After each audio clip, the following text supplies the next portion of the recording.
Okay, where the hell was I? Okay, so yeah, you're putting on a tournament. You had to send out flyers, make phone calls, whatever. Now, how many thousands of people do you, one post on a message board? Right, and bam, you can hit. Yeah, how many thousands of people are looking at that daily? Yep, so I've been marketing my nationals pretty hard on the internet. I will be sending out a mailing list, but just to people kind of locally in the tri-state area of Salt Lake City. But like today, or 2 days ago, before the Arnold started, everyone was in the room, and everyone was talking about their tournament. So they asked me to talk about my tournament, and I just said, does anyone in this room not know where the Nationals are this year? Nope, y'all know? All right, my internet's working. The message board's working.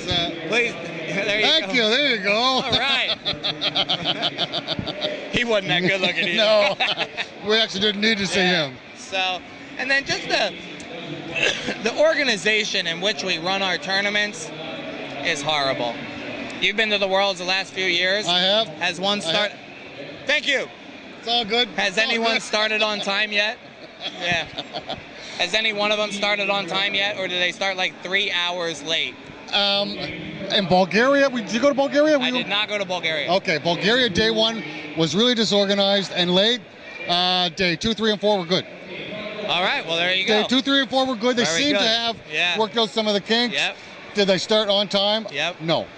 They were better. I mean, look at this tournament here.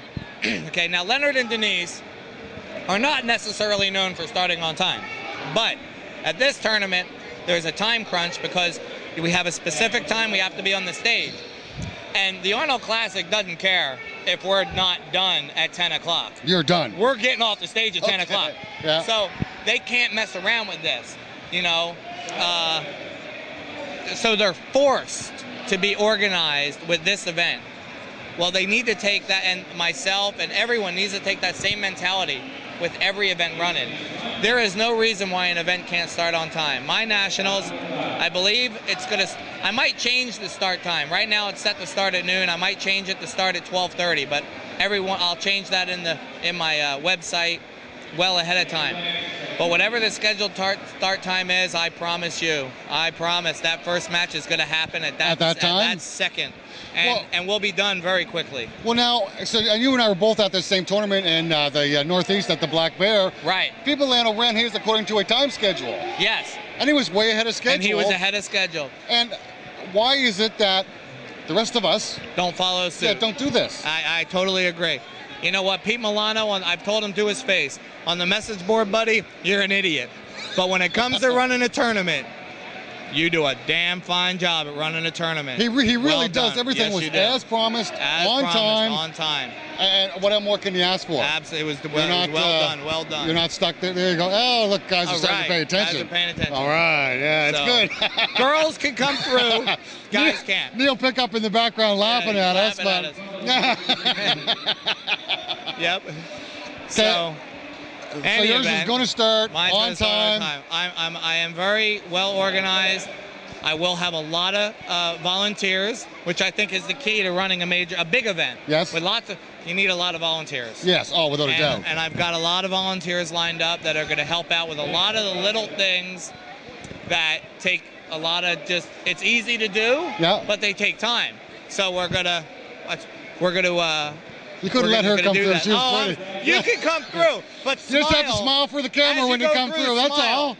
Ladies can come through. Men cannot come through. It's okay. It's okay. Right. So that's what the edit button is for. Yeah, we got edits. So anyway, what else is there, sir? The next thing, the very first time I personally became aware of you was breakfast in Manchester at the Tulip Inn. So we're sitting down for breakfast. For lack of a better word, you attacked Rick Pinkney about draw sheets. Yeah, and brackets. Sorry. Yep. So I'm just sitting there going, what the hell is going on here? Okay. Okay. So let's hear your stand on draw sheets, brackets, whatever you want to call it. Draw sheets, brackets. Okay. Double elimination tournaments. Right. The gentleman, and please forgive me, because I know he's a well-respected person in Canada, and I want to try John Miazdik. Miazdik. Yep. Okay. John Miaznik, and I got this from Rick and from Lise Blanchard, I believe. Lise Blanchard, yeah. John Mazdik, many years ago, decided that carrying around all these different brackets, a 3-man bracket, a 4-man bracket, a 5-man bracket, a 6-man, all the way up to a 32-man bracket, was very cumbersome. And he wanted to devise a system. He wanted to devise a system that allowed for just one piece of paper. Right. So I only got to carry this one piece of paper, and I can do any bracket. So he devised that system, and I absolutely commend him for doing that. But unfortunately, he made a mistake in my mind, because he just didn't know how to use a traditional double elimination bracket. You could have a 32-man bracket and run any number of people in that bracket up to 32. You could run 2 guys in a 32-man bracket. You could run 3, 4, 5, 6, 7, doesn't matter, 12, 15, 18. As long as you don't go over 32, you can run a 30. Watch out, partner. Thank you. Thank you. Thank you. You can run less than 32 guys in that bracket. So he didn't have to carry around all them sheets if he didn't want to. Now here's the reality. A draw sheet has the ability to make mistakes even without human error. It has the ability to make a mistake. A bracket also has the ability to make a mistake without human error. It's just much less likely with a bracket. And the only reason it can make a mistake is because of a unique law we have. We have a unique rule in our sport. 2 people cannot pull each other unless you are into the top 4. Unless it's for a place, first, second, or third. They can't pull each other twice. Can't pull each other twice. Okay. That's a unique thing when it comes to double elimination, and that is what in turn creates the potential problem with all bracketing systems. But the thing with a draw sheet, it does not tell you where to put the loser into the B bracket in such a manner to directly keep him away from the guy he just lost to in the match before. If 2 guys pull, the loser goes to the bracket. Yes. And then the next 2 guys pull, the loser goes to the bracket. Well, then you get to the winner's bracket, and when somebody loses, he asked me the question. When someone loses, they're gonna just get arbitrarily put into the lower bracket, just in their slot. Okay. But when you do that, you have a greater risk for that person being very close to the person he lost to in the upper bracket. And plus you have your bye problem. All byes should be gotten rid of in the first round. Now people have opinions on whether that's true or not, or whether that's proper or not. You know what, I have no idea if it's proper or not. I know the way I was taught was on a draw sheet system. Right. And I'm not against anything else. Right. Here's what I don't understand. Okay. Tell me how to work this out. So I've gone and I watched Karen Bean do this on her sheets. Right. Okay, Scott, there's no buys. All the buys are given out in the first round. Right. Okay, I believe you. How? How does this work? How do I know? Okay, I got 16 guys in a class. Right. How many buys am I going to have, Bob? I don't know. I can tell you. No, you tell me. If you have exactly 16 guys, yep, there's going to be no buys because it's a perfect bracket. Okay. You got 8 matches. Now, here's the kicker. Let's say you have 17 guys in your class. Okay. What's interesting is everyone thinks, well, there's going to be 1 buy. No. No, the further down the road. There's going to be 14 buys. There's going to be 1 match in the first round. And after that 1 match, you're down to a perfect 16-man bracket, a 16-person. See, all bracket systems are based on a multiple system. I have a question for you first. Yeah. Okay, we have 17 guys. Right. Well, I'm going to have 1 match the first round. So 1 guy has 1 loss right away from that first. Right. Well, I still got 17 guys in my class, though. One of them has a loss. One has a loss. You'll have 16 guys on the winner's side. Okay. So in essence, 14 or 15 guys got a bye in the first round. But then that's it. All the buys are gone. There's no more buys. Okay. All the buys will be gone. Okay. See, And people will say, well, what's wrong with a bye in the later rounds? Well, let me ask you this. Would you consider a bye to be a benefit? Huge benefit. It's a good thing, right? If you and I just had a war, yeah, and I win it, so I'm getting a bye later on, and you're not. Bye is a benefit, right? Yeah, huge. Double elimination brackets are supposed to be set up so they don't benefit anybody. Okay. Okay. So if a bye, if a bye in the, so let me ask you this: where is a bye more beneficial, in the very first round, or in the round that gets you into the finals? Well, of course, it's more beneficial the round that gets you into the finals. Exactly. So, in a draw, just that reason alone, draw sheets allow for the possibility of a bye to get you into the Final Four. Yes. Where where a bracket gets rid of all buys in the beginning. So just on that method of thinking alone, a bracket is more fair than a draw sheet. Okay. You know, I'm not. Right. I learned on a draw sheet. Yeah. That's the only thing I know. Hey. I went to my first big experience. I went to the AAA Nationals, and I'm actually watching what Karen's doing. Right. Okay. And everyone's drawing these numbers, and I'm going, okay, like I don't understand. Right. Right. No, and she's just looking at me.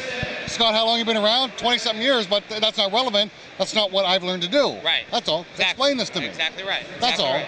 You know, it's this new way of, you know, if you've learned something one thing your entire life one way, it's very possible that you've learned something your entire life one way and it happens to be the wrong way.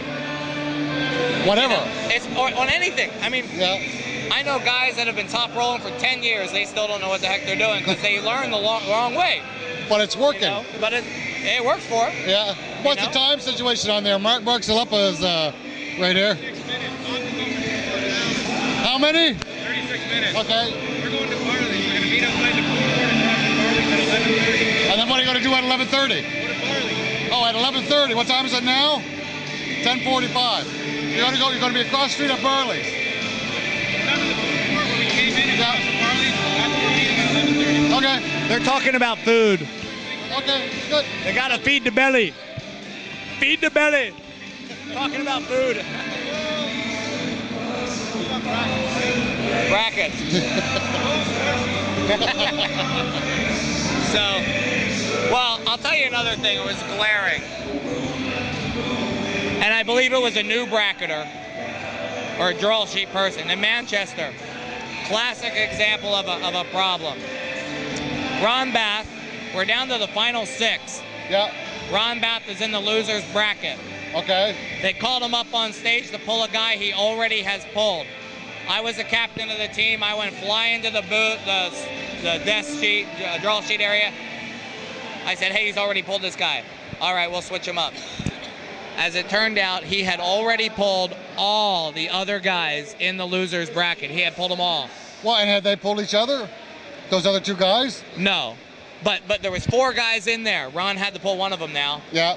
On a bracket system, That can't happen? that can't happen. It won't have happened.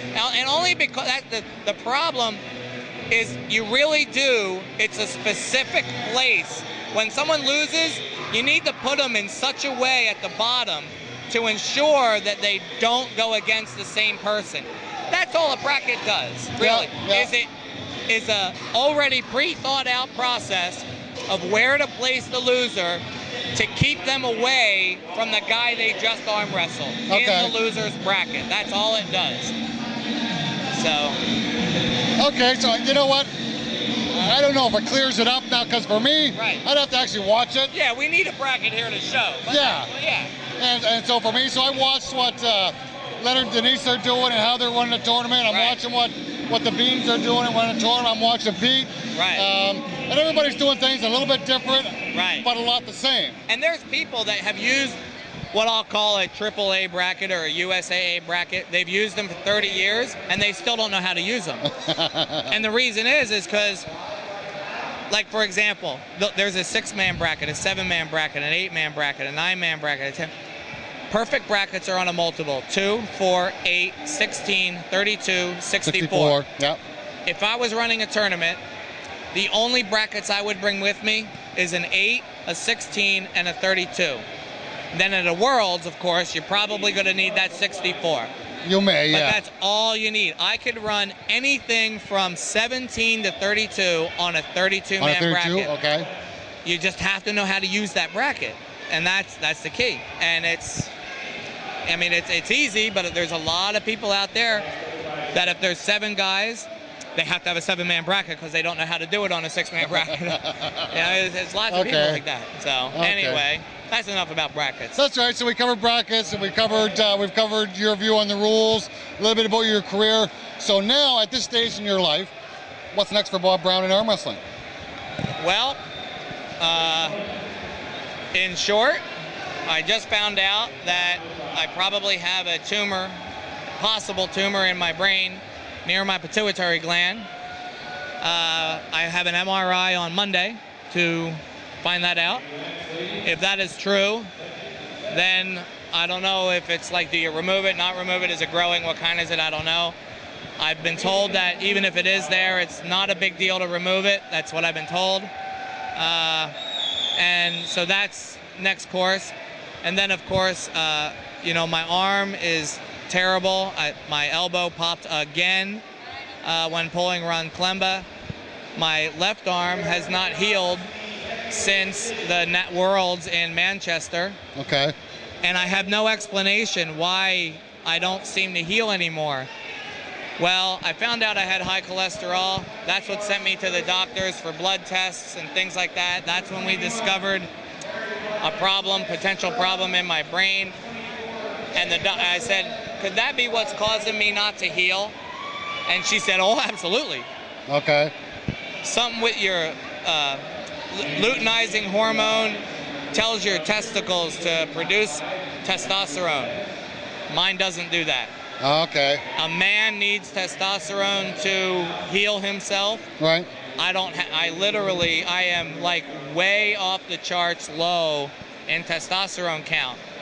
So when they were looking as to why, that's when they discovered this tumor in my brain, and so hopefully that may help me to heal. But I mean, my arm's hammered.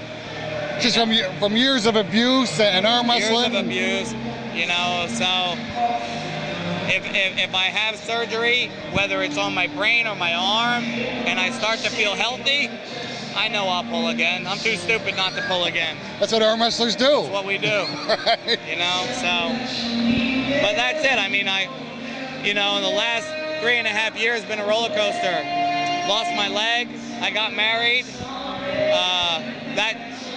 Me and my wife Tracy, we're trying to have a baby, and that's another, because of this whole thing, I can't have a child right now. Yeah. I'm trying to fix that. So, but life's good. So, you know what, though, I love your attitude. Yeah. I do, I love your attitude. So I have once heard you say it, and I've also read where you put it in print type on the internet, so you call Vern Martell your hero. He's my hero. You know what, Paul? I think you're pretty heroic yourself. I've never heard you bitch and complain about whatever life has dealt you. Yeah. You know what? This is what it is. Let's go. Right. Type of thing. So I think that's great. I think it's incredible. Well, and I'm doing a lot better. I probably spent first couple of years after my accident on the couch watching TV. Yeah. But but life's doing all right. Life's good. Yeah, I don't consider my leg an issue when it comes to arm wrestling. I really don't. I had a problem. It's interesting.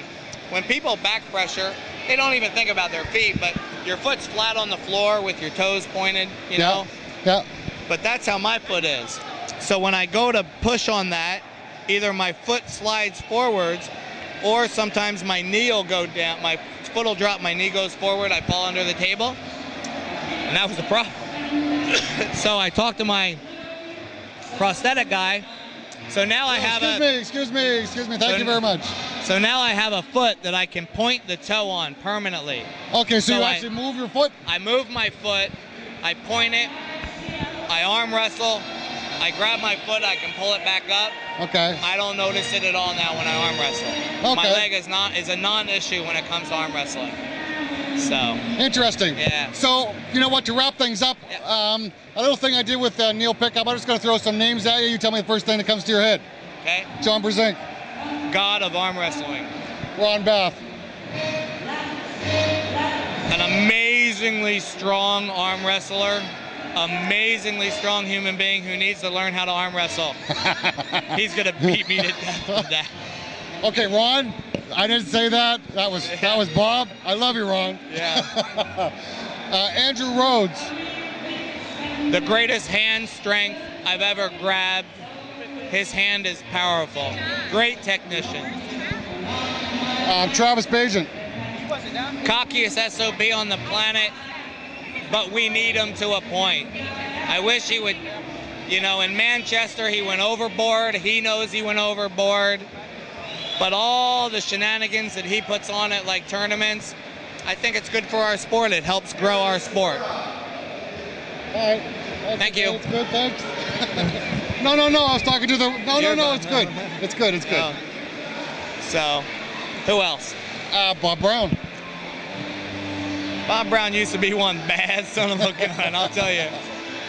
You know, the older I get, the better I was, you know, and I would like one more time in my life to have a totally healthy arm and be totally healthy and pull again. I really believe I could wreak havoc in the 154s or 165s if I had my arm totally back, and I haven't had my arm in many years. So, do you think it's possible? With whatever ailments you're having right now, is it possible to get that back again? My heart says yeah, my brain says no. Okay. So is the body's just starting to break down from years of abuse and whatever else? And life and yeah. So, you know, but I'm sure I'll still pull, broken down or not, I'm gonna pull. And I just want to be healthy. Yeah, arm healthy. So that's not a bad thing to shoot for. Yep. Now I will say note about this because we're talking about age. The Arnold Classic, there's 6 weight classes, 4 for men, 2 for women. Excuse me, thank you. Thank you. Of the 6 weight classes, 5 of them were won by a master. Only Mike Solaris is the only non-master who won. RJ Molinari is a master. RJ, yeah. Crazy George is a grandmaster. Grandmaster. Richard Lupkus. Richard Lupkus is a grandmaster. He's 50. Is he 50? Joyce King is a master. Joyce King is a master, and Margie Chachi is a. And she's a master as well. Yep. Wow.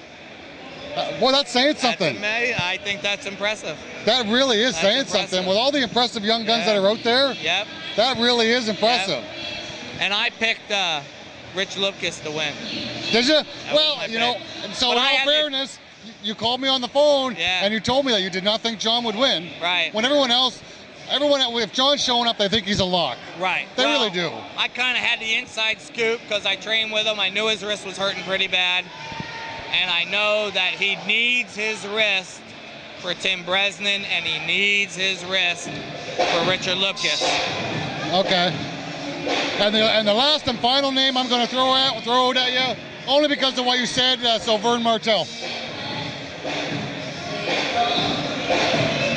The guy's amazing. I mean, he truly is. He truly is amazing. Yeah, no, I now have a sense for what he's been through. Yeah. That guy is absolutely an amazing human being. I told him, I said, you ever come back into this sport, and I'm going to get down to the 54s for you, Vern, because I want to bull you. He's coming back, and I don't know if I need my arm to get back to have I don't have the mental ability to get into the 54s. No. But if my arm's feeling good, I'll shred it right down. So as a matter of fact, I think he's coming back in Tahoe, is he not? I can't wait to give him a big hug. I love the guy. Vern is an incredible arm wrestler, an incredible ambassador to arm wrestling, and just an incredible person. Oh, absolutely. So for me personally, one of my best memories is after he won the John Miasnik Award in Canada. Yeah. Him and I sat together we went on a houseboat cruise, and I got to talk to him. and just finding out about his life. Same thing as I'm doing with you, Right, yeah. except it was not on camera. Right. Oh, wow. We were just having a chat, Yeah. and you know what?